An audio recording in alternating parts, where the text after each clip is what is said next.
16 साल पुराना बंशी गुर्जर एनकाउंटर का मामला। फर्जी एनकाउंटर में किसकी गई थी जान? सीबीआई ने इंदौर से ग्लैडविन और एक प्रधान आरक्षक को किया गिरफ्तार। तत्कालीन थाना प्रभारी थे ग्लैडविन एडवर्डकर। किसे बताया था हीरो? किसने चलाई थी गोलियां? सीआईडी के अधिकारियों ने कैसे बचाया पुलिस को? सीबीआई ने 10 साल बाद कैसे की 2 बड़ी गिरफ्तारी? सिर्फ एक वीडियो से कैसे फंसा बंशी गुर्जर? बंशी गुर्जर 10 सूत्र से बातचीत में क्या बोला? मध्य प्रदेश के नीमच में 16 साल पुराने बंशी गुर्जर फर्जी एनकाउंटर का मामला अब एक बार फिर से चर्चा में है। चर्चा में इसलिए क्योंकि इस फर्जी एनकाउंटर मामले में सीबीआई ने इंदौर से 2 बड़ी गिरफ्तारियां की हैं और ये गिरफ्तारी है तत्कालीन थाना प्रभारी और मौजूदा पन्ना डीएसपी ग्लैडविन एडवर्डकर की। इसके साथ ही एक प्रधान आरक्षक नीरज प्रधान को भी गिरफ्तार किया गया है। सीबीआई ने इन दोनों की 2 दिनों की रिमांड भी कोर्ट से ले ली है। 7 फरवरी 2009 के इस चर्चित फर्जी एनकाउंटर मामले में 10 सूत्र कई खुलासे करने जा रहा है। अब ये केस डीएसपी और आरक्षक की गिरफ्तारी के साथ ही फर्जी एनकाउंटर की जगह पुलिस की गोली से हुई हत्या में बदल चुका है, क्योंकि पुलिस की गोली से जो मरा वो बंशी गुर्जर था ही नहीं। फिर पुलिस ने किस निर्दोष को मारा, ये बड़ा सवाल है। और ये सीबीआई जांच उज्जैन के गोवर्धन पंड्या और नीमच के मूलचंद खिंची ने इंदौर हाईकोर्ट में जो याचिका लगाई थी उसके आदेश से शुरू हुई। सबसे पहले आपको ये बता दें कि ये बंशी गुर्जर है कौन। बंशी गुर्जर नीमच क्षेत्र का तस्कर है। साल 2009 में पुलिस ने बताया कि बंशीलाल उर्फ शिवा पिता रामलाल गुर्जर के साथ कुकड़ेश्वर थाना क्षेत्र में पुलिस के साथ मुठभेड़ हुई, जिसमें बंशीलाल की मौत हो गई। अब ये जान लेते हैं कि आखिर पुलिस के मुताबिक इस केस में क्या हुआ था। इस एनकाउंटर केस में पुलिस ने जो नीमच के रामपुरा थाने में एफआईआर दर्ज की थी वो तत्कालीन थाना प्रभारी ग्लैडविन ने ही लिखवाई थी। इसके मुताबिक ग्लैडविन रामपुरा टीआई थे।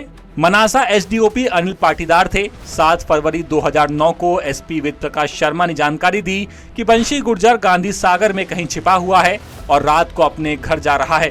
इसके बाद नलवा के लिए निकल रहा है। उसके पास हथियार भी हो सकते हैं। थाना प्रभारी कुकड़ेश्वर पीएस परमार और टीआई बघाना मुख्तार कुरैशी और मनासा टीआई विवेक गुप्ता को भी ये खबर दी गई। अब अभी तो आपने ये जाना कि पुलिस ने इस केस को लेकर क्या कहा। अब चलिए आपको बताते हैं कि गुर्जर को पकड़ने के लिए पुलिस ने क्या प्लान बनाया था। पुलिस ने बंशी गुर्जर को पकड़ने के लिए 2 टीम बनाई। एक टीम में टीआई परमार के साथ कुरैशी और प्रधान आरक्षक श्यामपाल सिंह, वेणीराम, आर अनोखीलाल, आर अनवर और मंगल सिंह थे।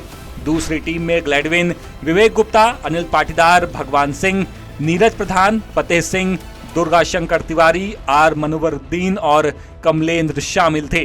टीम बनाने के बाद बारी थी बंशी गुर्जर को पकड़ने की।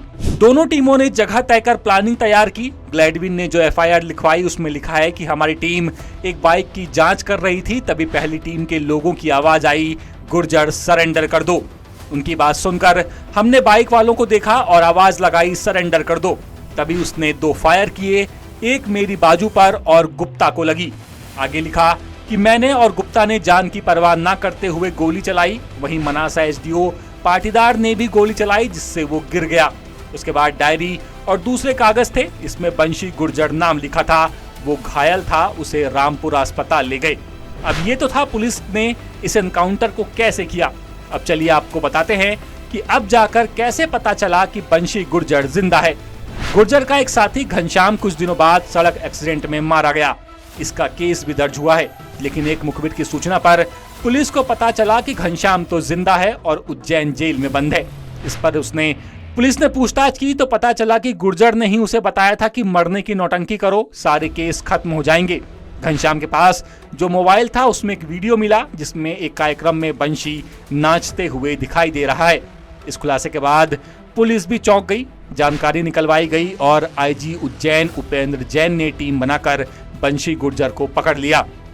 अब गुर्जर तो जिंदा है, लेकिन फिर वही सवाल कि जिसे गोली मारी गई वो कौन था। ऐसे ही 3 सवालों के जवाब तो आज तक पुलिस और सीआईडी भी नहीं ढूंढ पाई है। एसपी वेद प्रकाश शर्मा आज तक ये नहीं बता सके कि उन्हें किसने गुर्जर की जानकारी दी और कैसे ये कंफर्म हुआ कि वो गुर्जर ही था। गुर्जर जिंदा है तो जो पुलिस की गोली से मरा वो कौन था, आज तक इसका खुलासा नहीं हुआ। घनश्याम जिंदा था तो फिर सड़क एक्सीडेंट में कौन मरा, आज तक ये भी पता नहीं चल पाया है। और इन्हीं सवालों के जवाब अब सीबीआई तलाश रही है। गुर्जर मामले में कलेक्टर संजय गोयल ने मजिस्ट्रियल जांच बिठाई और तत्कालीन एडीएम सुबोध रेगे ने जांच की। आरोप लगे कि इसमें पुलिस को बचाने का काम हुआ और कहीं इसमें सच्चाई नजर नहीं आई। इतना ही नहीं, एनकाउंटर को साल 2010 की रिपोर्ट में सही बताया गया। इसमें वेद प्रकाश और कई पुलिस वालों के बयान ही नहीं थे, न कभी मरने वाले का डीएनए टेस्ट करवाया गया। बाद में सीआईडी जांच हुई, लेकिन इसमें भी पुलिस ने मामले को ठंडा कर दिया। इसके बाद ये मामला हाईकोर्ट इंदौर गया और सीबीआई जांच के आदेश हाईकोर्ट ने दे दिए। अब चलिए आपको सुनाते हैं कि बंशी गुर्जर से जब 10 सूत्र ने बातचीत की तो उसने क्या कहा। हेलो हेलो, बंशी गुर्जर जी बोल रहे हैं? हाँ जी, नमस्ते भाई साहब, मैं संजय गुप्ता बोल रहा था इंदौर से, जर्नलिस्ट। बोलिए।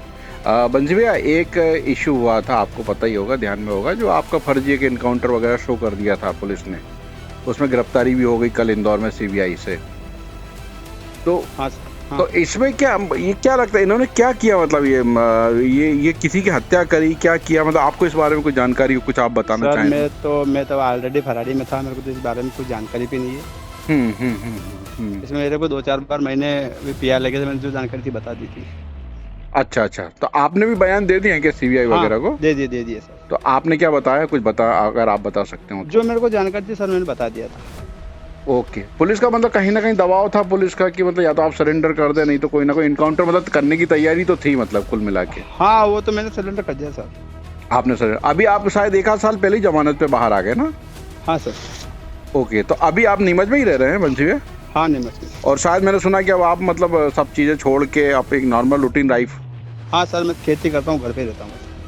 जी, इसमें आपको क्या लग रहा है कि अब क्या कोई होना चाहिए कार्रवाई, कि नहीं होना चाहिए, क्या गलत हुआ? भगवान जाने अब क्या होना चाहिए, कैसा होना चाहिए। हमारे साथ तो जो होना था हो गया।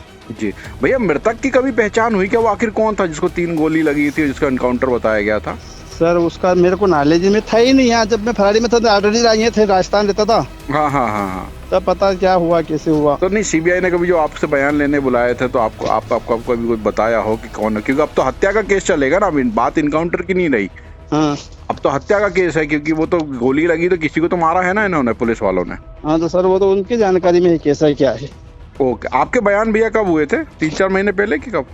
नहीं सर, मेरे बयान जेल में था तभी हो गए थे। अच्छा, तभी हो गए थे। आप जेल से कब छूटे भाई साहब? जेल से सर मैं 2 साल हो गया हूँ, 2-3 साल। आप कहाँ, भोपाल जेल में थे कि कहाँ पर? हाँ, भोपाल। ठीक है वंशी भैया, ठीक है, थैंक यू भाई साहब, थैंक यू। अब इस मामले में कई अधिकारियों पर जांच की आंच आ रही है। मामले में तत्कालीन एसपी वेद प्रकाश शर्मा अब रिटायर हो गए हैं और अभी बाबा रामदेव की कंपनी का काम देखते हैं। उनके साथ ही अनिल पाटीदार, जो अभी बड़वानी एडिशनल एसपी हैं, उस समय मनासा एसडीओ थे, वो मोबाइल बंद कर गायब हो चुके हैं। विवेक गुप्ता, जो पीथमपुर सीएसपी हैं, उन्हें उस समय मनासा टीआई की जिम्मेदारी दी गई थी। मुख्तियार कुरैशी, एसीपी भोपाल, जो उस समय टीआई बघाना थे, वो भी जांच के घेरे में हैं। कुल मिलाकर सवाल कई सारे हैं और जवाब सीबीआई को ढूंढना है। इंदौर से विशेष संवाददाता संजय गुप्ता की रिपोर्ट। लेटेस्ट, इन्वेस्टिगेटिव और इन डेप्थ खबरें देखने के लिए ज्वाइन कीजिए 10 सूत्र का व्हाट्सएप चैनल, सब्सक्राइब कीजिए यूट्यूब चैनल, लाइक कीजिए फेसबुक पेज और पढ़ते रहिए वेबसाइट www.dasudr.com।